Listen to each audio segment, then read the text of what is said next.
positions. They should be treated as such. The Bears are back, baby! Welcome back to i75Live. We are on episode 41.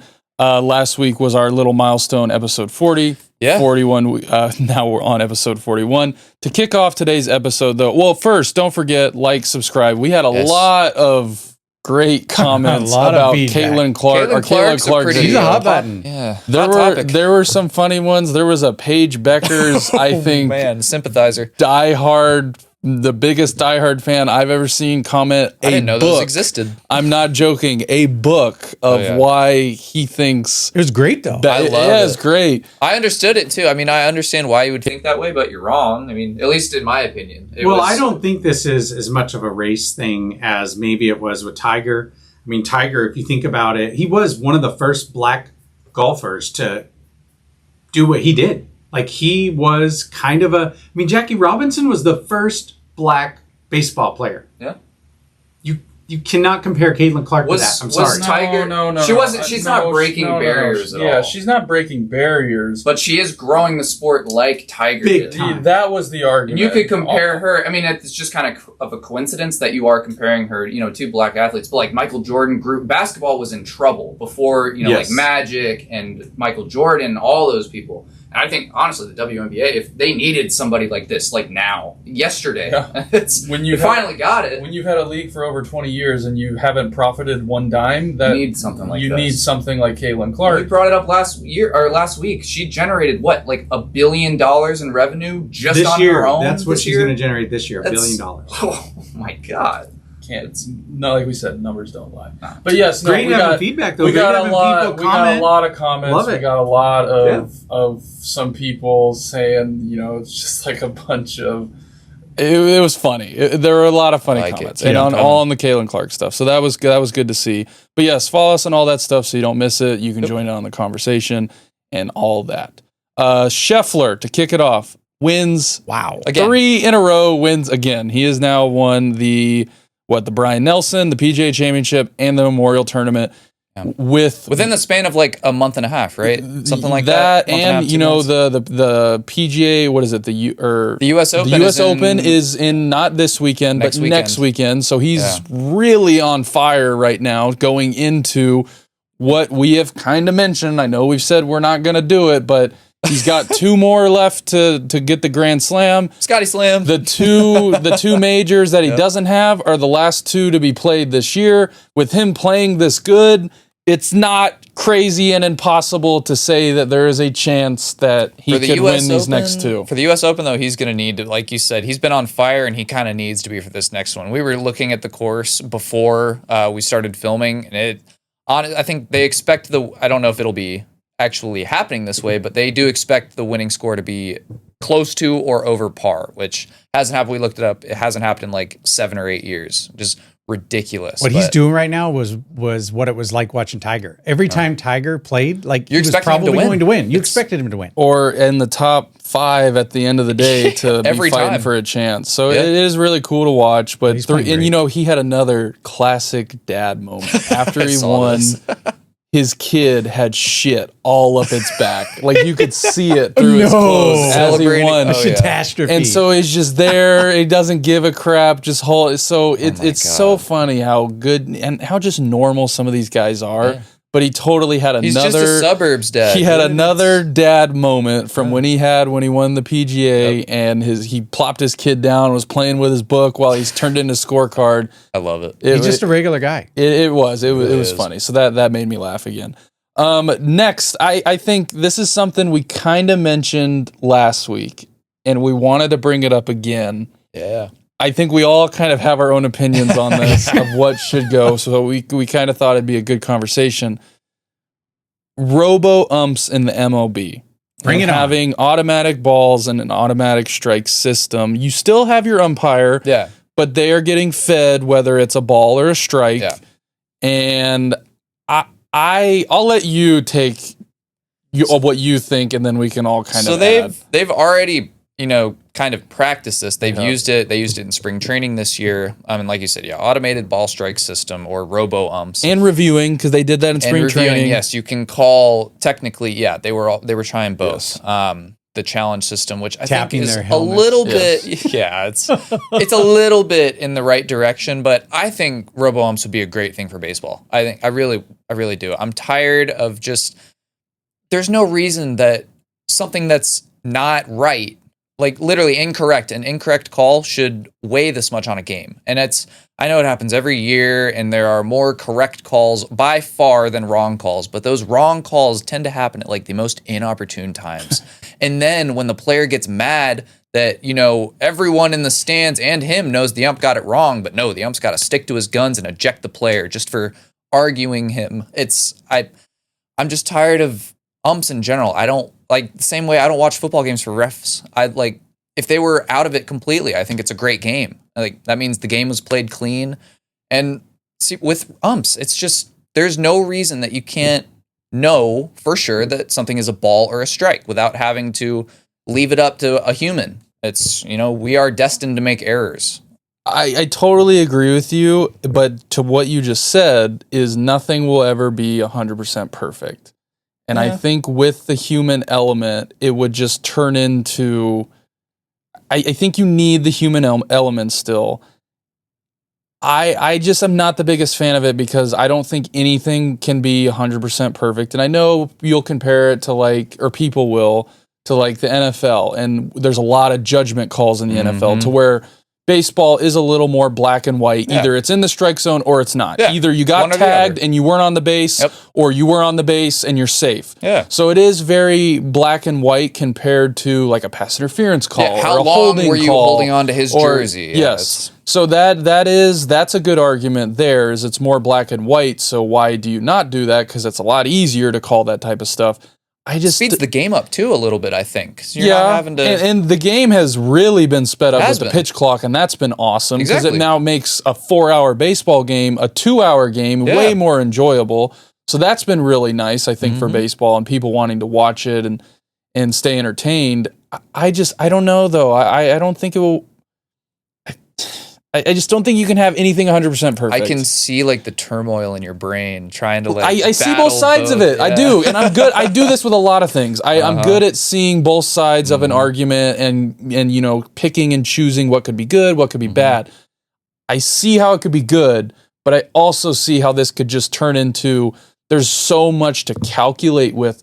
Well, how big is your strike zone depending on how tall the batter is? And I know they have scorecards, and I know they have a line. They submit the lineups, and you can plug all that information in to whatever is calculating what is a ball versus strike for that hitter.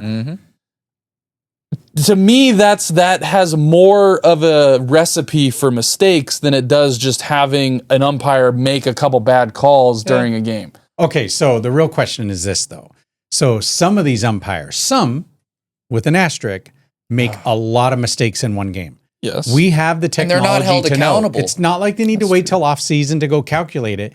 We know, we know when the game's over how many they missed, right? So that one goes in the books. Maybe you missed some. It affected the score of the game. Yeah. However, we have the technology. So maybe there is an immediate issue or something done to that ump immediately to where if they keep doing that, it affects whether or not they still have a job. Because there's a union.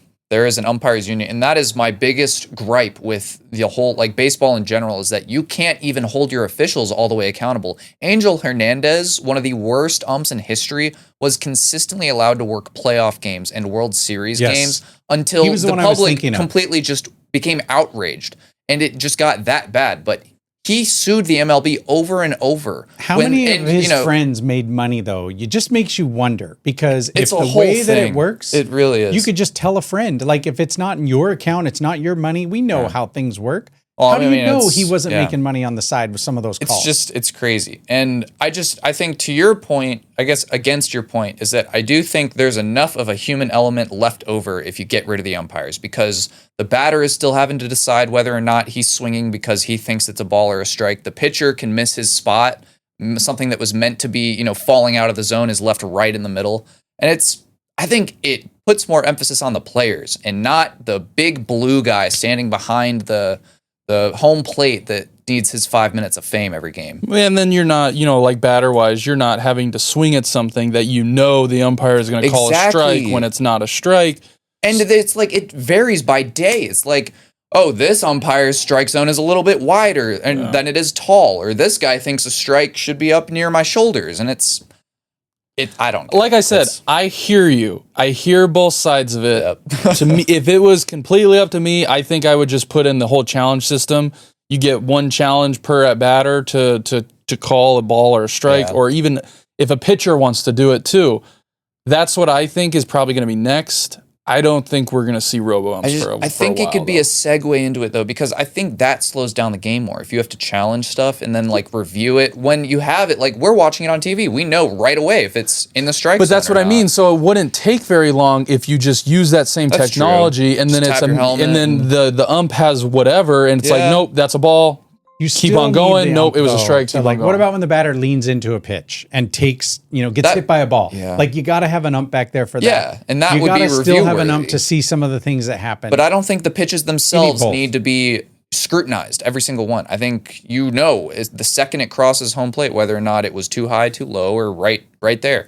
And so speeds up the game, leaves human element still intact with baseball. I'd like to see them at least try it. I mean, obviously they're thinking about it if it's being put in spring training. I want to see what it looks like in a real game. I want to see if it's better, because this is all speculation, but I really I do think this could help baseball a lot. And it's already very popular, but especially for the regular season, if these games are moving a lot quicker, and I don't know, maybe create more buzz. It's definitely a fun topic to talk about. Mm-hmm. To go on the trend, though, of MLB, oh man, there have been a lot of rumors that Paul Skenes, the amazing, you know him, whether you like Livy Dunn, whether you like actual watching baseball, one of the best pitchers in baseball right very, now. Very, very, very good pitcher behind a very, very bad team, so his record doesn't really give him the credit for how good of a pitcher he has been, strikeouts, inning pitch, all that was. This is what I was worried about at the start of the MLB season, too. We talked about this. It's when I was talking about Paul Skenes maybe winning a Cy Young, I didn't know if his team was going to be, nowhere near good enough for that to be a possibility. And with the conversations that are happening, with the trade deadline coming up, they cannot trade him. It would be really destroy that team. It will be really unfortunate if he gets traded to, say, the Yankees or the Dodgers. How about the Braves? How about the Braves, though? We'll Hold on. Come on down, Paul. How much money you want? I mean, just listen to the... I mean, you guys would have to give up the entire farm for him. But he's only allowed 19 runs in 13 starts this year, and Pittsburgh has lost 8 of those games. 8 of them. That's the first pitcher since Pedro Martinez in 2002 to lose twice in a season with starts of 8+ innings pitched, 1 or less run earned, and 8+ Ks and only 1 walk, or 1 or less walks. And he did that. That happened to Paul Skenes twice in a 3-week span. And they still lose. Yeah. No, I'm telling you, it's for what he's doing when he starts, he should be undefeated. It's just there's no way in hell that he should be losing games. His team is just very, very bad. But what do you think if you're Paul Skenes? What is? I know you're making a shit ton of money, here. But dude, I want out of here. That's what I'm thinking. Yeah. Go put me on the Yankees. Put me on the Dodgers. Put me on. I mean, the Twins are playing good again. The Braves, I would rather play for the Braves than Pittsburgh, because on paper we have a pretty good team. We're not showing it, but yeah, if I'm Paul Skenes, I'm going, get me the fuck out of here. So it's bad. But this is the problem with baseball, though, is you have all these top picks that get drafted to these teams that need them, and then because of how baseball's structured, there's no support, there's no anything. Cast, no salary. They trade them away to a big market team, and that's why the big market teams stay the big market teams, and you don't see the Reds, you don't see the Pirates. It's the worst in baseball. More than any other sport, it is the worst in baseball. The Colorado Rockies have been in the dump for probably 20 plus years, and they just actually broke a record that the 1899 Cleveland Spiders set way back then, over 100 years ago. I think they lost 50 games before they won 10. They also, I think, had their first series last weekend, too. They had the same amount of wins, I think, in the whole month of May that Scottie Scheffler had wins for tournaments. So that was funny, too. Yeah, I mean, baseball, if he does end up getting traded, which I don't think it's crazy to say he would. Oh, I think he could. Really think he could. This is kind of why people have their opinions on baseball and the salary cap and everything that goes on with all that. It's where all of a sudden, if you put him on the Yankees or the Dodgers or one of these huge teams, they would pay for him. Of course they would. They would pay whatever they needed to.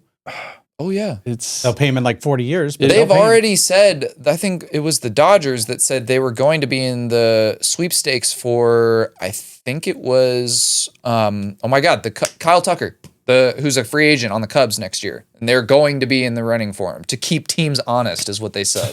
Just like, what the fuck does that mean? I have a feeling they're in the running for every player. It doesn't matter. Probably. I mean, when you have an open checkbook the way they do, why would you not try to get championships, whoever you could? We're paying our best player $10 million a year for the next 10 years. Yeah. We're not going to be here by the time those paychecks come along. That's all right. I can't. It's baseball. Switch leagues a little bit. NBA. We've got a couple stories of the NBA, and we won't spend too much time. But the finals, playoffs of the NBA. If you guys have not been tuning into the NBA playoffs this season, wow, a lot of new teams. It has been talent, new teams, young talent. Just competitive. There have been, don't get me wrong, there have been some uncompetitive games, but pretty much every series has just been incredible. Whether or not it's going 7 games, it's been awesome to watch. So many like buzzer beaters, and I'm a fan of the teams that made it to the finals. I think there's enough young talent, but they're 2 small market teams. When is the last time? I told you this. On the Western Conference side of things, it was the first time since I think like 96 when I'm blanking on the team, but no team from Texas or California was a part of the Western Conference Conference Finals. Too. Either I saw it or you told me. Yes. Yeah. Which is ridiculous to think. But yeah, I love that the Thunder are there. Smaller market team though, them in Indiana. So it's, I mean, you asked me this question. Before we get into that, I'll ask you that question. Okay. I will say with the Thunder, I applaud the Thunder for making it to the finals. They did it all organically. Oh, yeah. They did it with trades. They did it with drafting. It's not like they went out and signed LeBron and Luka for as much money as they can to try and win a couple championships in a couple year span. Outside of Caruso and then like a few guys, like obviously they traded for Shea and then Caruso. And they signed a few guys, but they drafted a majority of that lineup. So I respect that, they were able to kind of do this thing, how it was like, how you're supposed to do a team, not just, hey, we have a lot of money, let's sign these guys, and hopefully we win one championship in 4 years and it's a success. Like, this team has now been built to sustain. All of a sudden, be a dynasty you can see the Thunder in the conference finals, the finals for the next. All of them are young. But guys, this doesn't always work. No, it doesn't. Atlanta's been trying to build That's an why organic it's team cool to me. for decades, and it doesn't work. That's why it's cool to me that it worked.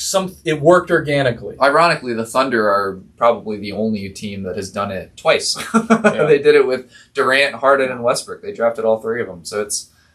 Well, there's not a lot in Oklahoma other than the Thunder. So. But anyway, my question that I will propose to you is, do you think that 2 small market teams is bad for the NBA with kind of the timeline and the structure of what the NBA has been on when it comes to TV ratings and all that? I mean, it's been on the downtrend, but I don't think it's bad for the NBA because of how big social media is, and they've got plenty of young talent on both sides of the teams. Like Halliburton's great. I mean, Shea obviously the MVP, but even like Jalen Williams, Chet. There's a lot of players that people will, if they haven't been paying attention to these 2 teams through the playoffs or the regular season, you're going to be able to root for these guys.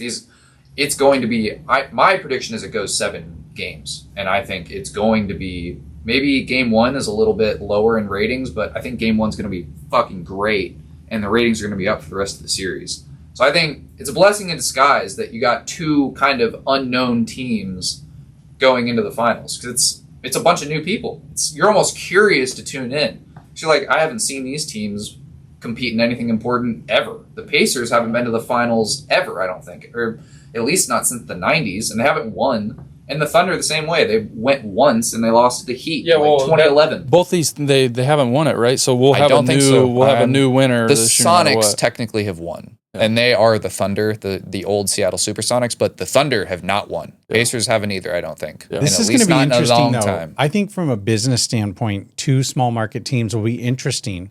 1 small market team I think is good. 2 small, not sure. If this happens multiple years, though, I think it's bad for the NBA. Because what this does is it shows the smaller teams, hey, everybody's got a shot. I think that's great. But if it happens over and over again, I think it could hurt the NBA. But it won't. This is very rare. Well, this is an outlier. This is a complete outlier. And it's crazy. To go on the trend of big market teams in the NBA, though, Knicks fired their head coach. That's unbelievable. Crazy. I mean, first time they've been to a conference finals in 25 years. 25 plus Last time they made it was like 2000. I mean, was it a little unfair, maybe? Was it a little on par? It's just on par with what's been happening around sports with coaches. It's they say no coach is safe. No coach is ever safe. Thibodeau they say he's good, but this is as far as he can get you. He's not a championship caliber coach. I would agree. I mean, I watched him coach the Bulls for years and years and years with Derrick Rose. But I think the question really is, is today's coaching environment too cutthroat? Or is it just, in the era of social media and like all these statistics and next gen stats, it's like, when someone is good within a year almost. And they don't give you any time to correct that curve. It's really like, Gerard Mayo. How many one and done coaches do we see every year? And then for this, how many, it makes Mike Tomlin's position even more impressive that he's kept his job for as long as he has. Well, and you also can look at it as too, some of these organizations are terrified to make a decision like that, and some just don't care. So there's 2 sides of every coin, and as in everything. But I do agree to where nowadays it seems like if you can't get it done within your first couple years, there's no grace. There's no hold on, I'm building something. Even in college football, to like where you used to have to have a coach for 3 or 4 years to get recruiting classes in, to get all. Now that's not the case anymore. Nope. It's not. You can't Nick Saban it and have 3-year seniors sit the bench until their senior year. I said that kind of wrong. If you have, I said that wrong. You can't have not play until you're a whole roster of juniors on your team to them wanting to stay at your program to wait till their senior year to play. That's why he retired. That's part of why he retired. Exactly. Yeah. So even in college football, you're seeing that to where now it's like you have to recruit a team, and if you can't recruit a team with all the transfer portal stuff, you're done. We're getting someone else in here who can. It's crazy. So it's the same thing, and it's become very, very cutthroat. Like across all sports, it's not just one. This is like every league has adapted this mindset, and it's bled into some of the players. Like we talk about it all the time. Quarterbacks are expected to be good right out of the gate. Every position is. It's good and bad because I think it drives competition. You're going to get the best out of the best, but there are way more people that are losing their opportunity way too soon. Yeah. Kind of begs the question, are we ever going to see a story like Tom Brady ever again? Like, seriously. I don't know. No one saw Tom Brady coming. No one saw. You could say if Brock Purdy would have won a couple of those Super Bowls he was in, that it was, hey, see, look, it's very similar. Yep. Yeah, it's becoming harder and harder and harder every year with the talent, for one, because the talent is just continuously go up in every single sports league. It doesn't matter. Yeah.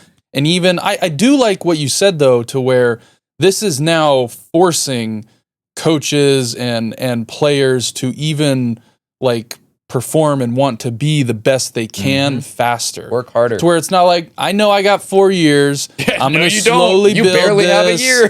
Like, even like I say with the Bears, with Ben Johnson. Ben Johnson's got 2 years. If he loses week 1, there's already going to be buzz. I agree. And that's just how this whole thing is transpired when it comes to all, because we've gotten so accustomed to it. But yeah, it's social media is a toxic place for stuff like this. We've known that for a long time. Yeah. We've known that for a long time. No going backwards either. That's for damn sure. So this has been a lot of fun though the past couple weeks. Yes. And this is now the third episode we're doing it. But we need to create our little intro for it. We do. I need to, yes. Because we tested this out. It's become popular. Maybe we can get Chris singing, make like a piece of like singing Fourth and Long. I'm not singing. Maybe like a little number, something like that. Yes, we're Chris's Fourth and Long. I know you've got it's gonna be a fun one. I know you've got some questions lined up, so I will let you take it away. All right. So here we go, guys. Fourth and long. Here's first question. Mike Florio, NFLPA, right? He's made public statements this last week about the NFL actively looking at having a division in Europe. Do you think this would work? Are you going for it or are you punting? I would love to go for it. I really would. But how does it work though? I feel like you're overextending a little bit. It would have to be, because like travel wise and just playing, I don't know how that works. So I'd probably punt that just because like it would turn into soccer. You would need different leagues. Like you would need the NFL America and then the NFL Europe, and they would never play. I'm punting this. For one, if I was a player that played on a team over in England or Germany, that would suck. Imagine getting traded. Getting traded from Germany to LA. Yeah. And then you get cut from LA and you I think this is a cool pipe dream. It's one thing to have games over there. It's one thing to travel to like make a 2-week deal out of it. That I think will always work, and I'm cool with all that. I think it's cool. Shared stadiums, shared headquarters, teams that have to come in and spend 3 weeks. Like it's I agree. And I think of the players. If I was a player, I would. Oh my god! For one, hate. I'm sure they do hate traveling to Germany and all that for games anyway. Mm-hmm. But you're now on a team that's in Germany. Like that's your team. Yeah. No one would want to go play for them. The Berlin hamburgers. Yeah. Okay. So we're all punting. Okay. So next one. So we've already talked about Paul Skenes, but I want to share something else. So in his first 35 starts, he has 47 earned runs. Mm-hmm. Now to give you perspective of what like that means. Okay. Let's look at some other pitchers. Pedro Martinez had 81 earned runs in his first 35.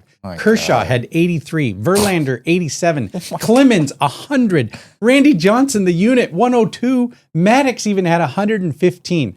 My question is Paul Skenes the real deal, or is he just playing out of his mind, flash in the pan? We won't remember him in a few years. Are you punting or are you going for it? I'm going for it completely. He's having the greatest start to a career for a pitcher ever. I don't think that's a stretch to say that. Yeah, those are all Hall of Famers. I don't think there's a single person that's not a Hall of Famer on the list that Chris just listed, or future Hall of Famers. That's ridiculous. Like, I'm going for this, and I'll bring it back to kind of how we first talked about it. If I'm the Dodgers, Braves, Yankees, him. Whatever it takes, any go get team him. Who is competing for a championship, I'm throwing my whole house. I want to ask you, actually, so this is a very, very interesting, there's maybe a little bit of clickbait. I think this maybe end up being a clip. So, given that Juan Soto is having a pretty slow-ass start with the Mets, do you entertain trying to trade Juan Soto for Paul Skenes? A package with him? Because I feel like it's going to take, like the Phillies trading like Harper would... It's going to take a package like that to get Paul Skenes from the Pirates. Yeah, I agree. And if you're the Mets, do you think about it? It comes down to if it's worth it or not for you. If you think that a pitcher like that is worth more than a guy like Bryce Harper or a guy like Juan Soto, or if you're the Dodgers, who are you trading for him? You know what I mean? I just think the Dodgers, they've got like, are you trading Mookie Betts for Paul Skenes right now? I feel like you have to trade at least one of them. I think you would have to. Are you trading Matt Olson? I'd trade Matt Olson. You'd trade Matt Olson? Austin Riley? See, it's like, but those are the kinds of players that you're going to need to fork over if you want Paul Skenes. I agree. And your top 3 prospects on top of that. Yeah. It's not going to be cheap. But a guy like this, I mean, it's worth it, in my opinion. Yeah, so I'd go for this. If I was one of those teams and I could make it happen and they're entertaining conversations. Now might be the perfect opportunity to do it. Because this may be the worst they are. And they've got prospects that, they've got a catcher that's amazing. I think they've got a first baseman as well. So there are people in that organization. Haven't gotten the coach right, and I guess the guys in the minor leagues aren't ready just yet. So now if there were ever a time to get Paul Skenes away from the Pirates, this is probably it. Okay, so you guys are going for it. He's the real deal. Okay, here's the next one. We're going to keep it on the diamond here. So Appendix G. So women's softball, Tennessee at UCLA made news this week when Megan Grant hit that game-tying home run. She didn't touch home plate. Her whole team came out the dugout. They celebrated. Video showed she didn't touch it. They couldn't overturn it. Is it time for the NCAA to seriously? This rule is stupid. So are you going for it or are you punting? So hold on. It's really funny that Haley's gonna love this topic. Oh man! Because I texted her when this happened. She's doing her thing up in Tennessee right now. What do you mean doing her thing? She's on her rotation. Anyway, so I texted her. I was like, "Did you see what happened?" She's like, "Yeah, it's so stupid. Like they should have. How do you not touch home plate?" And in my brain, I'm going, I don't give a fuck if you didn't touch home plate. You hit a dong, and what? The coach is all mad because your pitcher let a home run up. So I'm going to challenge it because she didn't touch home plate. To me, I think it's Bush League. To me, I think it's she hit a home run. So which way was it ruled? That's my question. It was ruled. It counted still. They counted. Okay, good. And good. It didn't affect the outcome of the game. Technically, she did not touch home plate. She didn't. Video showed she did not touch it. That is on the umpires. That is not on But no, they couldn't else. overturn it. By rule, they couldn't overturn it. That's what I mean. That's on the umpires for not catching it immediately when it happened. Tennessee threw a fit, and they challenged it, and it's like... Don't give up the home run next time. Don't give up the home run then. Don't give up the home run. Would you really be satisfied if the game got overturned like that? They would, because they would have won. Is it time to change the rule, though? I mean, come on. You hit it over the fence. The rule, so it's not a rule in itself. Robo-Umps. It's a rule, a part of another rule. You can't leave the baseline. It's appendix G. No, you can't be assisted by another player. No. And in softball... Yeah. Like, I don't know how familiar you are with the rules of softball, but you cannot leave the base before the pitcher releases the ball. So if your foot comes off the base early you can't lead off in softball. Right. So when the pitcher releases the ball and the runner on base has to be touching the base while the pitcher still holds the ball. She can go off the base as soon as the ball is released. So they can challenge that. So say someone's at bat, someone's on second, pitcher pitches the ball, the runner on second goes early, the batter hits a double and she scores. She would have scored regardless, even if she didn't leave early. She's out. She left early. So that's a rule in softball. Well, I think so. It's just a part of another, like not leaving the base path, and it goes the same way if you hit anything and you miss first base and then you touch second, you're out because you didn't go in the correct order. Yes. So I know she didn't touch a base afterwards, but you never touched home and then you left the base path. Yes. Technically, you're out. So I blame the umpires for that. The umpires should have been watching, and then that's fine. She's out that way. Yeah. That would have been an all-time blunder too. Yeah. But the umps fucked that up. That would have been a hilarious way to end the game. So it's not time more to funny change than the this. rules. You want to keep the rules the way they are. Keep the to rule. touch home plate. And Tennessee, don't let them have a home run next time. Technically punt it then. Changing the rule. Haley's gonna like this one. I think they should change the rule. So let's keep it on the diamond and let's continue to talk about the NCAA because I feel like, when you hear about Cooper Flagg making $19 million his last season as a college athlete, like, come on, NCAA, get your shit together. Speaking of the rules, Duke's AJ Garcia ejected and suspended for one game, celebrating their win over Oklahoma State, came out of the dugout with a hard hat. There's a rule that says you can't have props. They booted him for this. He's their number 2 hitter. The guy's a stud. Do you agree with this rule? Are we hunting? Are we going for it? I have a lot of opinions on college baseball to where I think, like, you see videos of all the pitchers and like calling. It's to me, it's way too much. And I don't know where the ego comes from with social media. They know they're being recorded. To me, it's way too. You don't see any of this going on in the MLB for good reason, because there's a lot of respect, and I just feel like there's even like the Tennessee coach. I'm not gonna say it. I know what you're talking about, but like they're like Tennessee. like.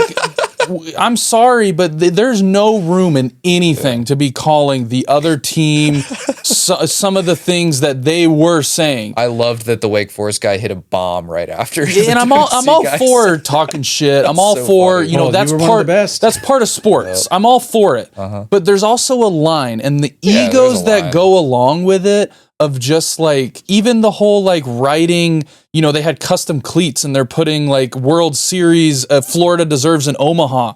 Yeah. Like expectations and putting stuff out, like that's our goal. That's what we want to do. But it's the ego of like, no, we're even the whole thing that happened with the Florida coach and the Coastal Carolina, to where he was cussing out and then he doubled down on it and was like, no, I handled it right. And then 2 hours later had to release a statement from the actual university saying, I'm actually really sorry. And it's like, yeah, so you had this high ass ego of no one can touch me. And then your supervisor or your athletic director said, look, if you don't do this, you're going to get fucking fired. And now you come out and apologize for what you said after you doubled down on it and said, no, I handled everything the way I would have handled it anywhere. So to me, the egos of college baseball as a whole, I don't get it. I don't understand it. I don't know where it comes from.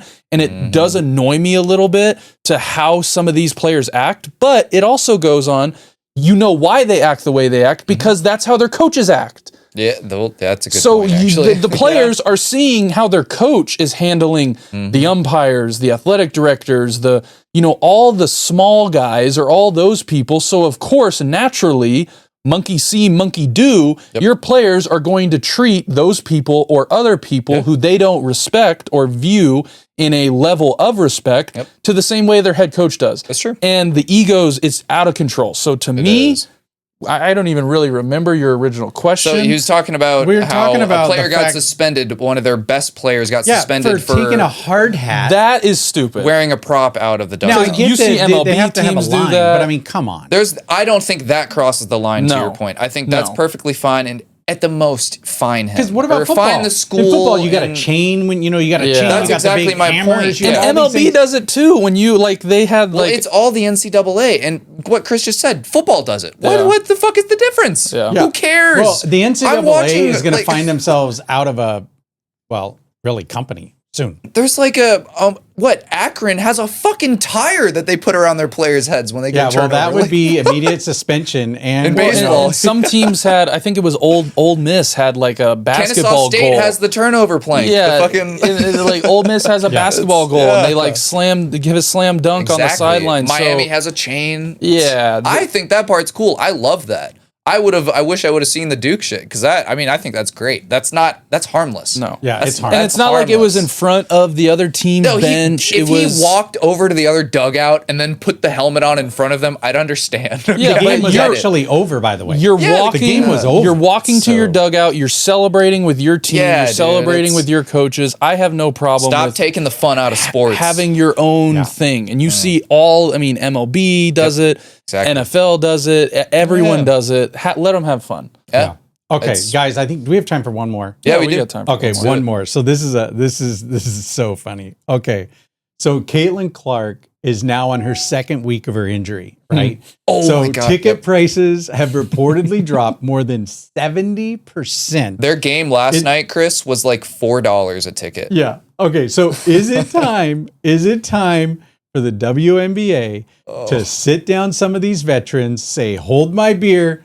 It is time to say, Caitlin Clark is the face of our league. If you don't like it, get the hell out. Make her the logo. Seriously, you got to stop. Without her, we're nothing. I think I'm going for that. I do think, absolutely.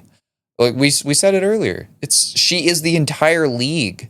There is no way in hell. So I'm going to bring up a great example of Wayne Gretzky. When he was going up and becoming who he was, players were asked consistently why they never hit him, and they were like, "We're smart enough to realize who he is and what he's doing for us." So yeah, he was getting treated a little bit differently around the league for good reason. And then you see a whole highlight reel of Caitlin Clark getting the absolute shit beat out of her. Thinking she might not driving be able to have a long career because of how a joke. Yeah. The fact that you cannot just put your whatever aside and realize that I'm winning. I'm going to be winning more because of her, regardless on if she's the one beating me every year.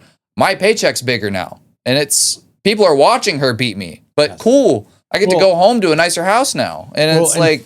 Think about it too, where the NBA used to put players against each other, and it's okay to have, somebody against each other, but this whole it's thing, the whole league against her, damn near. Like nobody likes her. So to go on to your guys' point, I'm gonna read a comment that we got commented on. And Mr. Dan Butler 2976. Is this the long one? No. Dan Butler 2976. He summed it up perfectly. You want to know what Dan Butler said? I feel like I know what comment you're talking about. Yeah, go for it. And thus one of the differences between men and women. Oh no. Men saw the money, women see a white woman taking their throne.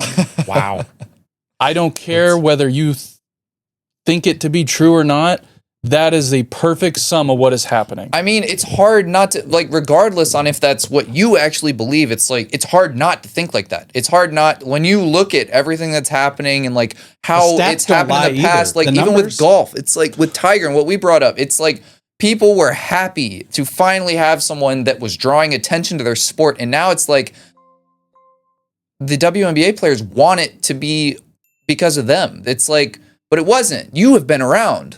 No one gave a shit before Caitlin Clark. Like that, we're watching Steph Curry in the WNBA. It's like, well, Dawson, like you said it last week when you talked about Angel Reese and some of the things that's come out with her. I mean, stats don't lie. A third of her rebounds come from her own misses. You know what else? Like there's money out there, people betting whether she misses her first shot. You know what else is really funny? Dylan sent me this. She has a 32 something percent from the field.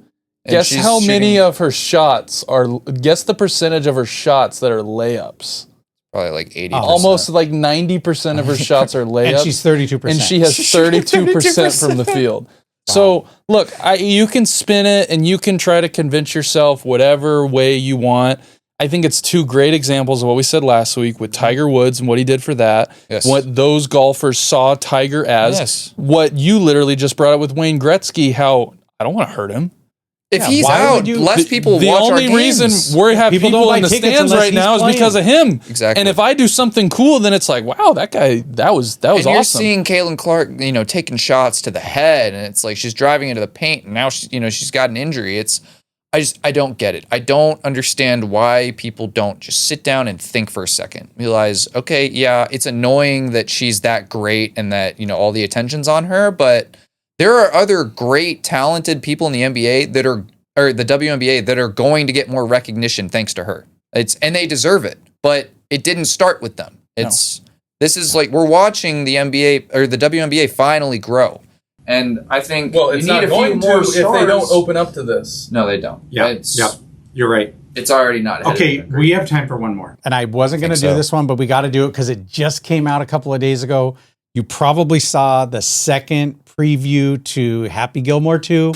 Dawson and I talked about this. I didn't know we were going to ask this question, but I'll just ask you guys. Our greatest fears have been realized. Now that you've seen the second preview, are we going for it or are we punting on this movie? Like, what is it going to do to the legacy of Happy Gilmore? I'm going to punt this movie like 50 yards into the air. Dude. It's on Netflix. You don't even have to pay extra for it. I hear you. I really do. And I had the same reaction you did. It is going to be a story about how he tried to get his daughter to play golf and she decided she wanted to dance. And it's going to be a whole movie about him creating a relationship with her. Clip me on this because in like 2 months when it's out, I'm going to be right. And I'm not going to be happy about it, but it's going to be a wholesome family movie with some golf added to it. That was a good one. Not going to be happy about it. Not going to be happy about it. That was a good punt. One. You didn't even know. I feel like it's the same story. Remember, Happy Gilmore 1 was about. Remember, it was about the grandmother getting booted out of her house, so he needed to go make that money to save her mortgage. And now it's something about his daughter and her dance or something. I don't know. Look, it's going to end with him choosing between a golf tournament or going to her ballet recital. Or winning the golf tournament and then quickly driving to and Shooter McGavin's going to be a comedic relief character. So guarantee it. I'm still going for it just because of the name on it. But I will say the trailer that came out, it looked like a clusterfuck of a bunch of huge celebrities. They were just like, "Hey, do you want to come be a part of the movie?" Hey, and here's like, John Daly. They were like, "Yeah, let's do it. Yeah, why not? Yeah, why not? I'll do it." Adam Sandler. So, oh gosh, I'm gonna watch it and I'm gonna try to enjoy it. But I do agree to where it literally just feels and it looks like a cluster of just it's gonna be a shit ton of random. And seeing all the like the Scottie Schefflers and the that will be cool. It'll be fun. It's fine. It'll be fine. But is it gonna really have like a cool and this is the other thing. Are we really going into this expecting it to be like a good movie? No. So I think going into it with the expectation of, yeah, you know what? It's going to be a stupid, funny movie with a bunch of celebrities, random golfers. I hope it's funny. Yeah. That's my expectation of it. Which is why it's not like I'm going into it going, okay, I want to see an Oppenheimer type story layout and acting and all that. It's not going to be something like that. So with that expectation of it's a stupid movie on Netflix, I don't have to go pay money for it. Obviously, Netflix costs money, but I'm not having to go to the movie theater. I'm not having to. I'll enjoy it and I'll have fun with it. Yep. Okay. I hope it's watchable. That's my one hope. You hope you don't want to have to turn it off within the first 30 minutes. There's your fourth and long. I hope you guys enjoyed it. There you go. Chris. Fourth and long. Another good one. It was good. So let's get back to it. To wrap up, though, we're going to go into a little bit. Came out a few days ago. Madden, the 26 cover. Saquon Barkley. I think it's a really cool cover choice they did with his hurdle going. I think backwards. we all knew the second that the play happened that was going to be what they do next. Yeah. So now I will say, for those of you who still play Madden, if that happens hopefully to you in the game, I would put my remote through my TV or monitor if someone hurdled me backwards for a touchdown in whatever. Oh, man. But I think it's a great moment, great photo. Saquon absolutely deserved it with the season he had.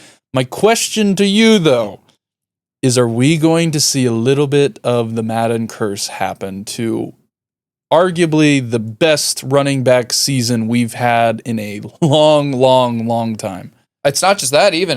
There's a Madden curse, and apparently I was unaware of this until like a few weeks ago. There's an offensive player of the year curse too. And a running back curse. And a running back curse. But offensive player of the year curse is probably the most notable. But to go on the cover athlete, obviously Christian McCaffrey was it last year. Not great. Played 4 games and then had 2 IR stints. And offensive player of the year, again, McCaffrey just did exactly what Saquon did, where he was offensive player of the year and he was the Madden cover. 4 games played. The year before that, Jefferson was the offensive player of the year, 9 games played. The year before, Cooper Kupp, 9 games played. Derrick Henry, 8 games played. Michael Thomas, 5 games played. These are all the years after they won offensive. Yeah. Now, those guys weren't on the cover, so don't mistake us. No, not the Madden cover. These guys were the offensive player of the year, and like you said, didn't have very good seasons after. It's not looking great for him. I'm a huge Saquon fan, and I think if there's anybody that's not going to care and probably have similar numbers, obviously, it would be record-breaking, literally, to have a season like he did last year. But I don't know. I genuinely, I want to say no, just because the Eagles, like we've said before, did not get much worse at all. If anything, they got better. And their offensive line stayed the exact same. They didn't lose anybody. Offense is going to be just fine. So I don't see how, unless he just gets hurt. And knock on wood, he doesn't. But that's what I was going to say. It was almost like a perfect storm of he didn't get hurt. He was healthy all year. He played on a team that ran the ball a lot and really, relied on him. Yes. I also think that people are already setting himself up to fail, because in order to do what he did last year, if he doesn't do what he did last year, it's a failure. I mean, it's going to be really, really hard to do what he did last year and repeat that. I mean, so to me, it's already like people are already going to say, well, it was a failure of a year because he didn't do, what he did when they won the Super Bowl. So there's that on top of that. Mm-hmm. But the whole Madden thing, it's just... The Madden curse has been a little bit just kind of like a joke recently, because outside of McCaffrey, it's been okay for them. Like Mahomes and Brady, when they were on it at the same time, great seasons. I mean, we've got Antonio Brown. He had a great year.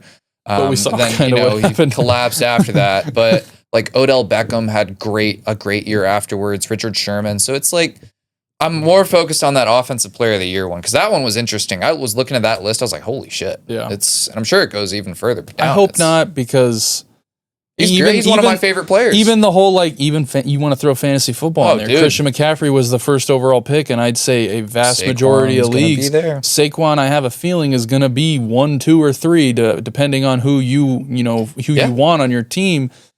So I mean, it's like you guys, though, being the age that you are, right? Mid-20s. I mean, when you think about the players that I got to see play, like a Barry Sanders, we're watching Barry Sanders out there, some of the things Saquon's doing. And I got to see that guy play when you could see him on TV, but there's been certain players that you just don't want to see a guy get hurt, even if he's not on your team. I don't think there's anybody in the entire league or fandom of the NFL that wants to see Saquon Barkley hurt. It's a good thing he doesn't play in the WNBA. I agree. I think the only they'd be kicking his fucking knee the chance they got. The only reason that I think anyone has maybe some type of hatred towards Saquon is because he plays for the Eagles. He's so damn good. And the Eagles are Giants fans. If you're not an Eagles fan, they're kind of hard to root for with their fan base and with especially what happened last year when we saw it and we talked about it in the playoffs with Green Bay. Yeah, it's bad when I'm defending a Green Bay fan.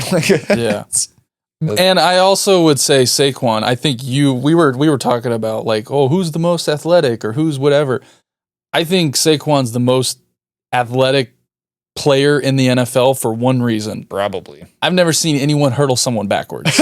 And until someone does that, he can't be put on the same. You can't be put on the same. I bet Myles Garrett could hurdle someone backwards. If I see Myles Garrett sack a quarterback by backwards leaping over an offensive tackle, I think I might put him just a step above Saquon. He's easy to root for, though. He's like I said, if you're not an Eagles fan, or if you're not an Eagles fan, that'd be the only thing. It'd be like, well, he plays for the Eagles. I don't want to root for that because of what the Eagles are and Nick Sirianni. But if you're an NFL fan, though, you root for good players. I mean, this league was built around a bunch of good players, spread all over the league.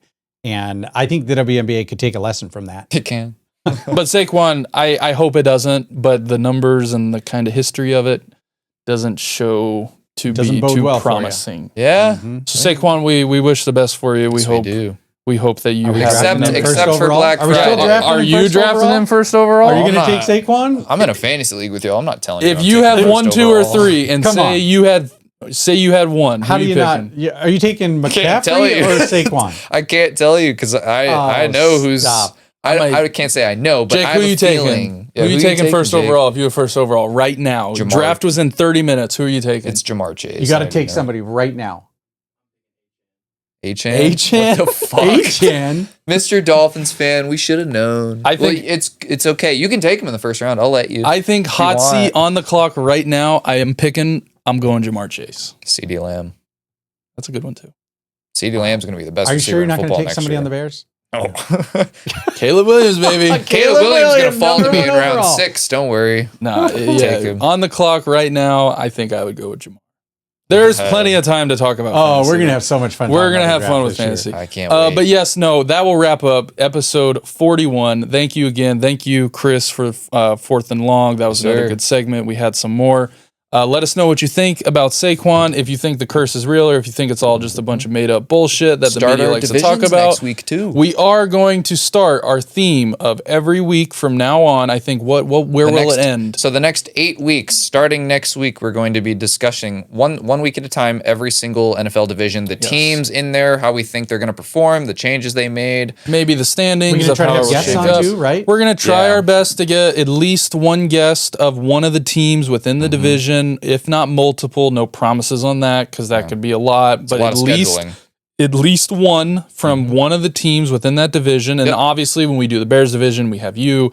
When we do the Patriots, and the Dolphins, we have same division. So we'll keep those. I think we're going to do ours last. So we kind of hit those last and hit all the other ones first. But yeah, that'll be fun. We've got a lot of guys with lot of different fan bases that we know a lot of different fans of teams. So we're going to try our best to get guests, multiple guests, however it shakes out. The last week will be we will wrap up the week of the Hall of Fame game, and then preseason starts, then the NFL season starts. So it takes us right into the season. Right after that, we'll jump straight right into fantasy kind of stuff we did last year. We'll have Hard Knocks talks. Hard Knocks with the Bills, I think. We haven't gotten the chance to discuss that yet, but I think I really like the Bills being the Hard Knocks team. Yeah. And the Bears play the Bills in one of their preseason games. So road to the NFL season starts next week with our series that we have planned. So it'll be fun. We hope you guys are excited about that. Sure. But yes, thank you again for all the comments and likes on our Caitlin Clark video. That one kind of blew up.